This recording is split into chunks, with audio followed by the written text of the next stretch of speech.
Bismillahirrahmanirrahim. Assalamualaikum warahmatullahi wabarakatuh. Waalaikumsalam warahmatullahi wabarakatuh. Al-Fatihah. A'udzu billahi minasyaitonir rajim. Bismillahirrahmanirrahim. Alhamdulillahirabbil alamin arrahmanir rahim maliki yaumiddin. Iyyaka na'budu wa iyyaka nasta'in. Ihdinas siratal mustaqim. Shiratal ladzina an'amta 'alaihim ghairil maghdubi 'alaihim waladdallin. Amin. Mari kita lanjutkan kajian tentang kitab Nasyaikhul Ibad, halaman 86.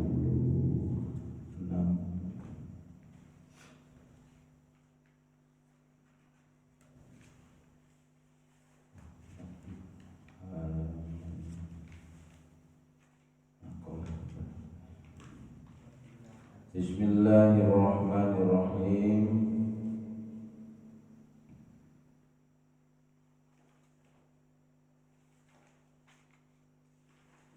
Wal maqalatu as-sadisatu wassalasun.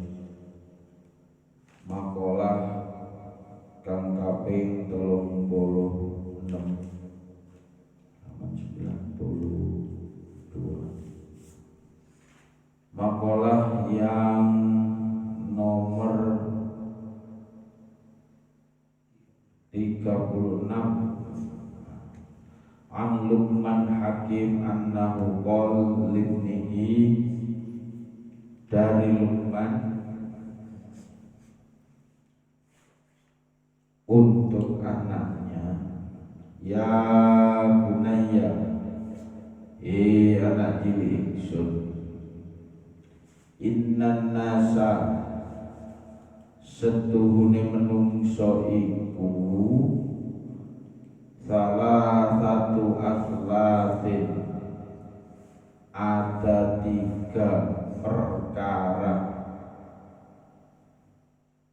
ada 3 pembagian manusia itu di dunia ini. Apa yang pertama? Sulsul lillahi, sepertiga itu untuk Allah. Wa sulsul li nafsihi, dan sepertiga lagi untuk dirinya. Wa sulsul lidudi, lan utawi sepertelune maneh tetep krono apa? Lidudi, untuk cacing. Ngerti cacing.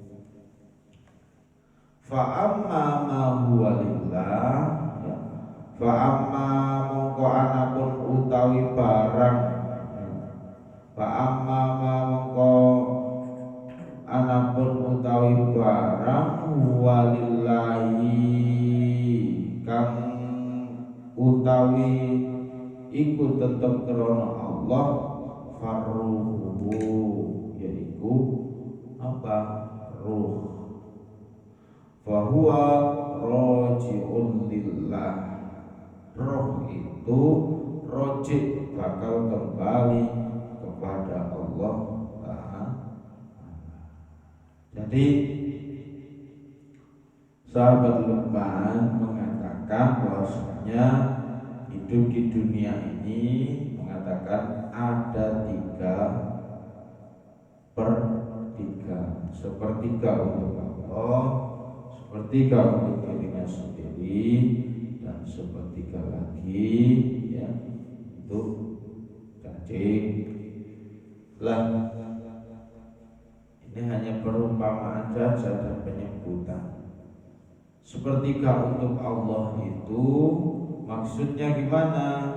Maksudnya adalah bagaimana ruh itu akan kembali kepada Allah Subhanahu wa ta'ala. Kalau orang meninggal, ruhnya nanti yang akan kembali kembali kepada Allah. Dan sejatinya orang yang meninggal itu tidak meninggal secara sempurna, tapi kalau ruhnya misalnya, ruhnya sultan ya akan kembali ke sultan. Masa ruhnya sultan kembali ke saya? Kan gak mungkin. Nanti karena ada hari depan kita. Maka sejatinya orang yang meninggal, ya meninggal dunia itu, ya ruhnya dalam rangka dikembalikan kepada Allah. Tapi sejatinya dia tidak meninggal, karena akan ada hari depan kita. Kita akan dibangkitkan lagi sesuai dengan amal perbuatan kita. Kok kita semasa di dunia ya suka gunjing orang dan sebagainya, nanti berbagai macam bentuk, ya, bagaikan apa? Bagaikan kita menanam sebuah pohon. Tumpul ini orang manusia itu berbeda-beda dengan bentuk-bentuk sesuai dengan amal perbuatan. Wa amma ma huwa li nafsihi, lan anapun utawi barang, wa amma ma lan anapun utawi barang, ma utawi ma huwa li nafsihi iku tetep krana awak dhewe ne wong, fa amaluhu mongko amale fa huwa raji'un li nafsihi, maka akan kembali kepada dirinya, bin naf'i kelawan manfaati, wal idrari lan kelawan melarati. Jadi jelas kalau tadi ruhnya akan kembali kepada Allah, ya. Sepertiga untuk Allah itu adalah roh, sepertiga lagi untuk dirinya itu adalah amal perbuatannya. Artinya kita mau melakukan apapun, ya, melakukan sesuatu apapun, pasti akan kembali kepada diri kita. Ya dalam rangka apa? Yang nyelengi ini orang hidup di dunia, berbuat baik, semampu kita beribadah, nah itu untuk siapa? Bukan untuk Allah, tapi untuk nafsihi, untuk diri kita sendiri. Gak butuh Allah sama sembah itu asli gak butuh, tapi kita yang butuh menyembah Allah. Dan semua yang kita lakukan itu ya untuk nafsi, untuk apa? Diri kita, fa'amaluhu, dalam rangka beramal. Gak ada ceritanya orang ibadah, ya.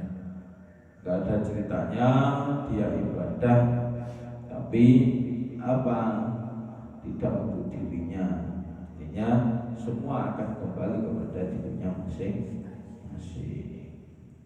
Wa amma ma huwa lidudi fajismuhu, wa amma malan anapun utawi barang kang huwa utawi ma lil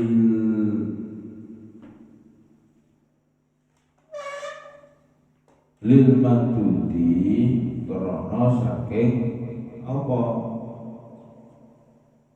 daging tersebut, ya, wajismuhu mongko iku jismihi, bahwa makuludud, ya, itu singkat. Jadi kalau seperti lagi ya untuk apa? Jasadnya ini untuk cacing, ya sudah. Orang meninggal dalam alam kubur, ya, jasadnya akan makan oleh cacing, sudah pasti, tergantung amal perbuatan. Ya. Ada juga yang cacing, ya, semua hewan itu tidak mau, ya, karena satu mungkin karena keistiqomahannya, ada yang juga mungkin karena perbuatan atau amal baiknya. Jadi sampai bertahun-tahun, ya mungkin memang jasadnya masih utuh, ya, ada hanya garing seperti itu saja. Tapi kalau beda lagi dengan apa? Dengan manusia yang hanya biasa-biasa saja, ya pasti menjadi santapan cacing tanah.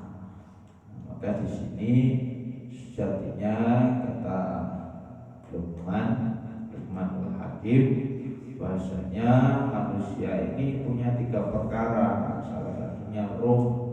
Ketika roh itu dicabut oleh Allah, maka badan ini tidak akan ada artinya. Boy ganteng, boy elek, kira ditelok, ya. Tapi yang dilihat itu adalah apa? Amal perbuatan, ya linafsi ini untuk dirinya sendiri.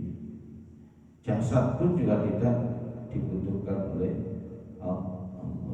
Jasadnya sudah, kalau sudah terpendam, busuk ismari. Maka di sini salah satunya 3 hal ini harus kita perhatikan. Ya. Bahwasanya kalau roh itu ya punyanya Allah. Waktunya kita meninggal, waktunya roh kita diambil, ya sudah, maka selesai sudah. Ya, sepertiga untuk Allah, sepertiga untuk dirinya, sepertiga lagi ya untuk cacing tanah. Yang badan kita ini ya untuk santapan cacing tanah. Mungkin kau ilmu ya senang kalau cacing, misalnya ini. Nah, kemudian setelah orang meninggal, ya maka nanti amal perbuatan ya di stop. Ya, artinya ketika roh atau nyawa sudah dicabut, maka segala amal perbuatan tidak akan bisa dilakukan kembali. Artinya beramal pun juga sudah selesai. Maka sempat ada kisah, ya, sampai para orang non-muslim, ya, dia menjerit di akhirat, dia memohon kepada Allah untuk dikembalikan lagi ke dunia, hanya untuk apa? Melakukan satu saja kebaikan, satu kali kebaikan, agar itu dinilai nikmat yang sangat luar biasa nanti di akhirat. Maka jangan heran, ya, satu perbuatan baik itu belum tentu ya bisa dijadikan amal atau fondasi. Tapi bagaimana dengan orang yang sudah meninggal? Kalau orang yang sudah meninggal memohon kepada Allah dikembalikan lagi ke dunia, hanya apa? Untuk melakukan satu kali kebaikan. Maka penting kalau di otak-atik matum, ya, maka satu kebaikan ini sangat berharga bagi kita nantinya ketika kita sudah dipanggil oleh Allah. Lah mumpung kita masih diberikan kesempatan yang sehat, ya, kita rohnya masih nempel, sehat jasmani, sehat rohani, ya kita beramal perbuatan yang sebanyak-banyak. Karena apa? Kalau roh sudah pisah dengan jasad, maka kita tidak akan bisa melakukan apapun. Maka 3 hal itu penting menurut Luqman. Wal maqalatu as-sabi'atu wa thalathu, maqalah kang nomor 37 an Ali karramallahu wajhah, iku den ceritakan saking Sayyidina Ali karramallahu wajhah wa radhiya anhu,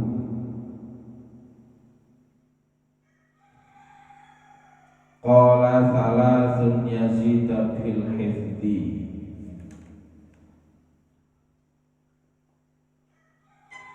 annahu Ali, ya, annahu abastuhuni Ali iku dawuh qala thalathatu yazidna fil hifdi, ada 3 hal yang bisa dan dapat menambah hafalan. Jadi menurut sahabat Ali karramallahu wajhah, ada 3 hal, ada 3 perbuatan yang bisa menambah hafalan kita agar kuat. Apa kira-kira ini? Fitni dalam hati. Jadi ngapalno itu gak langsung belar hilang. Saiki apal menelali. Ya, saiki apal roti nokas lali. Nah, ini caranya gimana agar hafalan itu bisa menancap, agar hafalan itu bisa merekat pada hati kita. Wa yudhibnal bulgha, ya, lan ngilangake apa telu tersebut, ya, al bulgha ing riya. Kemudian menghilangkan juga terhadap riya bulgha, ya. Apa sih lendir, apa kira-kira 3 hal tersebut. Wa huwa ahadut taba'il arba'ati, wa hiya al-bulgha, ya, maksudnya yang dimaksud itu adalah termasuk riya-riya atau lendir yang ada di tenggorokan. Lah 3 hal itu, yang pertama apa? 3 hal yang bisa menambah hafalan kita, ya, yaitu yang pertama adalah as-siwaku, siwaka. Wasaumu, yang nomor 2 poso. Wa qiraatul Qur'an, lan nomor 3 maca Al-Qur'an. Ada 3 hal yang didakwakan sahabat Ali karramallahu wajhah. Ada 3 hal yang bisa menambah hafalan, ya. Salah satunya yang pertama adalah siwak. Mengerti siwak kan? Siwak itu bisa menambah dan memperkuat hafalan. Kalau tidak mampu bersiwak dengan akarnya pohon apa? Nah, biasanya yang orang datang dari Mekah akan membawa siwak. Nah, itu akan memperkuat hafalan. Kalau sekarang ya sudah, karena zaman sudah modern, bisa diganti dengan sikat gigi. Agar secara tidak langsung, mungkin bangun tidur juga langsung sikat gigi, jomek. Kalau saya lihat teman-temannya di sini bagus, ya. Jam 2 atau setengah 2 itu alarm sudah bunyi, nggak tahu tapi sudah langsung kamar mandi, sikat gigi dan sholat apa gimana. Ternyata ya alhamdulillah alarmnya bunyi setengah 2 sampai setengah 3, nggak apa-apa. Dan siwak ini ternyata bisa menambah hafalan. Kemudian wasomulan poso pun juga seperti itu. Apalagi dalam rangka thalabul ilmi, dalam rangka kita menuntut ilmu. Cobalah kita sedikit ngerekso, kita harus berpuasa. Karena dalam keadaan puasa, ya, diri kita semuanya yang kita latih, ya, untuk menahan. Nah, salah satunya dalam rangka menahan inilah mungkin, ya, hafalan kita akan kuat. Dan kalau orang dalam thalabul ini biasanya tidak luput dari apa? Puasa Senin dan Kamis, biasanya seperti itu. Ya. Nah, kalau kita sudah istiqomah melakukan itu, insya Allah mau menghafal apapun akan kuat hafalannya. Nah, siwakankah, posokah, nah yang terakhir ini wakilaatul Quran, membaca Al-Quran. Jadi ada 3 hal yang bisa menambah dan memperkuat hafalan: siwakan, poso, dan maca Al-Quran. Istiqomah saja membaca Al-Quran, alhamdulillah sampai sudah istiqomah dalam membaca Al-Quran. Enggak akan terasa bahwasanya mungkin dengan keistiqomahan itu akan nanti menambah dan akan menghasilkan apa? Akan menghasilkan karomah-karomah yang sangat luar biasa. Kalau kita sudah melakukan keistiqomahan, nanti akan kita bisa rasakan sendiri. Maka jangan dikira ketika posisi kita kok dalam rangka qiraatul Quran ini kok hanya diniati sebatas rutinitas saja. Justru dengan rutinitas atau keistiqomahan itulah yang menjadi penilaian bagi Allah Subhanahu wa Ta'ala. Justru dengan keistiqomahan itu ya, sampai membaca Yasin, sampai membaca Waqiah tiap hari, mungkin secara tidak langsung tidak akan terasa, tapi apa? Akan menghasilkan karomah yang sangat luar biasa bagi diri kita. Maka kalau ingin hafalannya kuat harus siwakan, ya, harus apain, harus berpuasa. Yang ketiga harus membaca Al-Quran. Wal maqalatu as-saminatu wasalasun, maqalah kang kaping saminah, samin nomor 38 an Ka'bil Ahbari, dan ceritakan saking Imam Ka'bil Ahbari, ay malja'il ulama minal Yahudi. Ada apa? Dari Ka'bil Ahbar ya, diceritakan bahwasanya fi zaman Sayyidina Umar bin Khattab radhiyallahu an al-khusuni utawi pira-pira benteng lil mukminina kedue wong mukmin minasyaitoni dari setan iku salah ana 3 minal hisoli kang kaping tetep saking pira-pira perkara. Jadi makalah yang 38 ini Ka'bil Ahbar, salah satu imam yang bernama Ka'bil Ahbar itu pada zaman siapa? Sayyidina Umar bin Khattab. Nah, Sayyidina Umar bin Khattab ya dikisahkan bahwasanya ada 3 benteng untuk kaum mukmin dari godaan setan. Nah, godaan setan ya tidak hanya pada apa? Tidak hanya pada zaman Umar bin Khattab, tapi saiki yo akeh setan iki padha.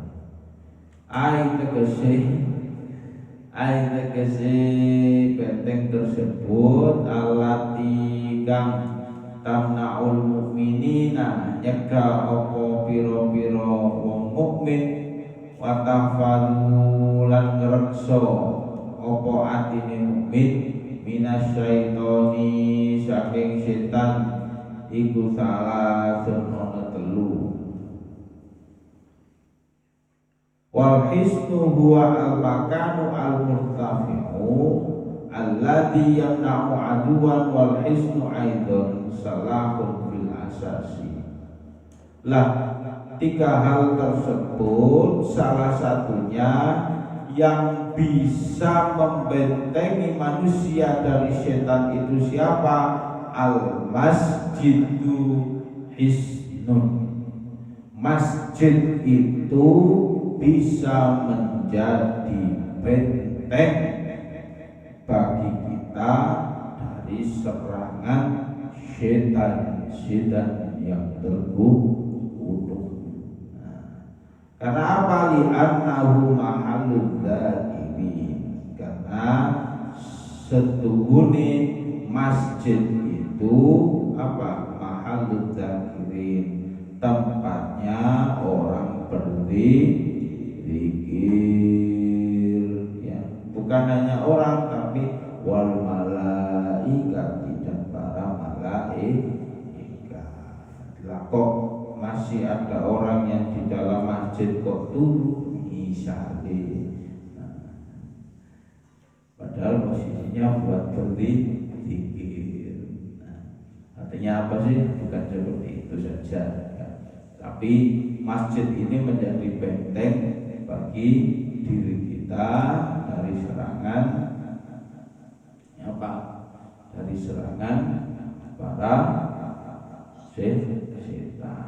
Tidak ada ceritanya orang pergi ke masjid, ya, dia tidak untuk beribadah, ya, kecuali ada niatan-niatan elek. Sudah pasti niatan elek itu ya nyolong tau kok.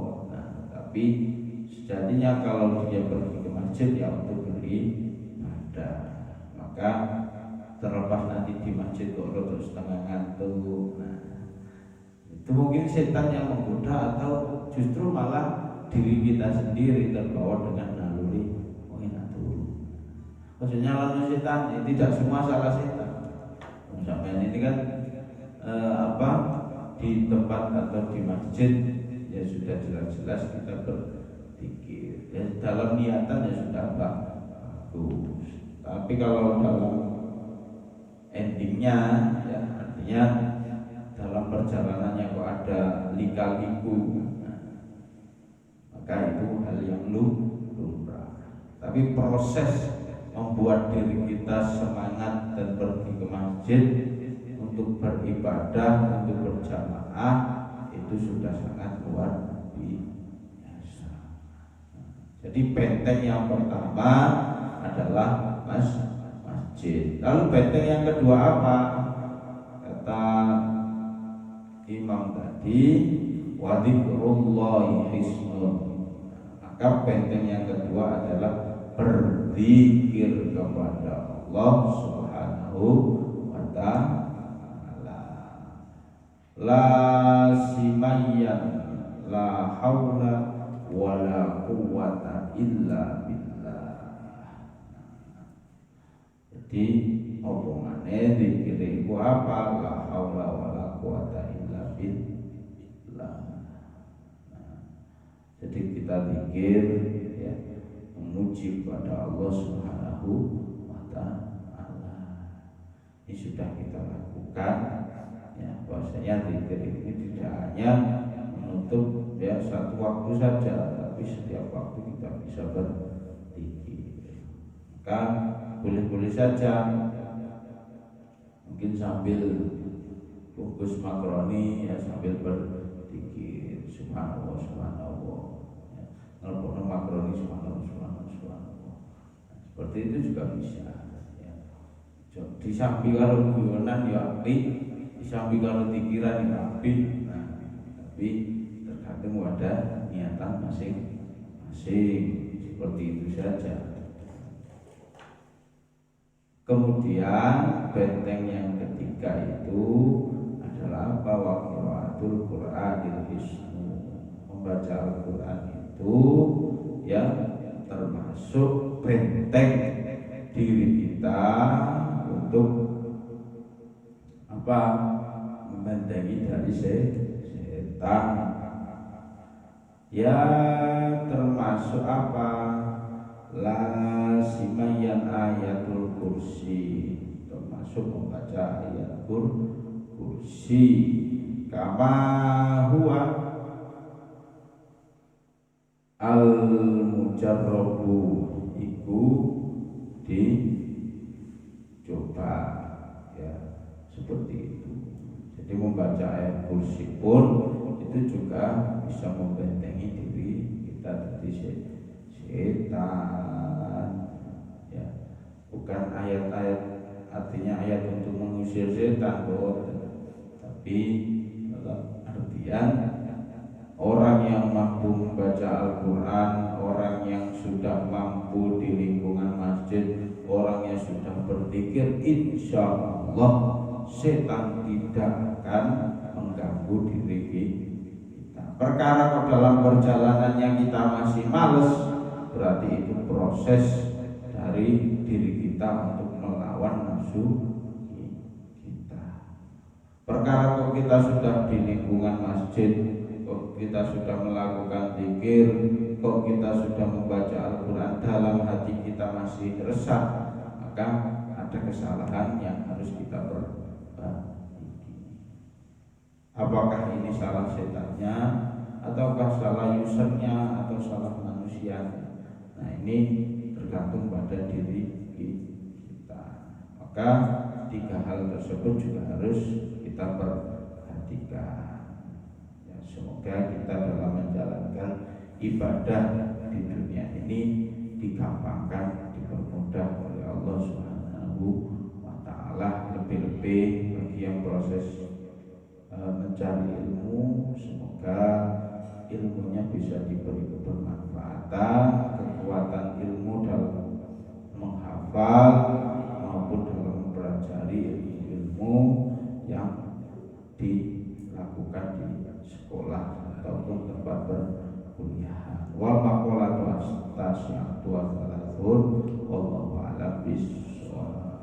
Rabbana anfa'na bima 'allamtana rabbi 'allimna alladhi yanfa'una rabbi faqihna wa faqihna wa qara'ati lana fi dinina rabbana anfa'na bima 'allamtana rabbi 'allimna alladhi yanfa'una rabbi faqihna wa faqihna wa qara'ati dinina rabbana anfa'na bima 'allamtana rabbi 'allimna alladhi yanfa'una rabbi faqihna wa faqihna wa qarabati lana fi dinina subhanakallahumma bihamdika asyhadu an la ilaha illa anta astaghfiruka wa atubu ilaik. Syukran. Wassalamualaikum warahmatullahi wabarakatuh. Waalaikumsalam warahmatullahi Allahumma shalli ala sayyidina